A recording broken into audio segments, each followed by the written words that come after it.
सिला दिया मेरे प्यार को, तुझे रानी बनाने का सपना था मेरा, तूने पागल बना दिया अपने यार को।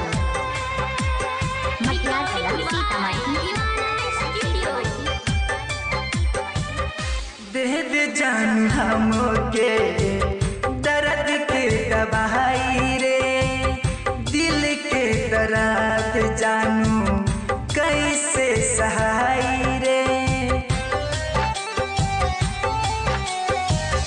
दे दे जान हमके दर्द के दवाई रे, दिल के दर्द जानू कैसे सहाई रे।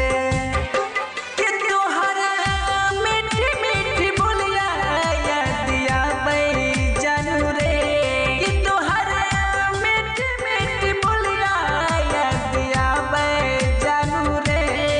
जानू तोहरा बिना जियल न जाई हमके, जहर के दवाई तू पिला दे जानू रे। जानू तोहरा बिना जियल न जाई हमके, जहर के दवाई तू पिला दे जानू रे। तुम ही बोली थी ना कि मैं तुमसे मिलने आऊँ, तो क्या हुआ? तुम्हारे शहर में सुबह नहीं होती या शाम नहीं होती कि मरे जिए के कसम तू खैलू हो, दिल के जखम जानू दे गैलू हो।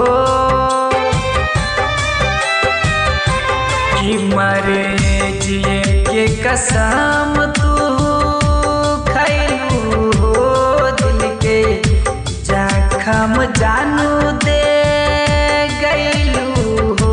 एक बेर दिल बाकी कई दे सिलाई जानू रे, कि एक बेर दिल बाकी कई दे सिलाई जानू रे।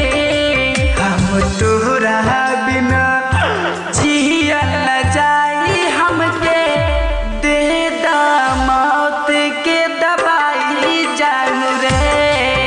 अब तोहरा बिना जियल न जाई हमके, दे दा मौत के दवाई जानू रे। प्यार लोग करते हैं बड़े जोड़ के साथ, मैंने भी किया था बड़े शोर के साथ। उससे अपना माना था मैंने, लेकिन चली गई वो किसी और के साथ। कि तोहर डोली जानू जही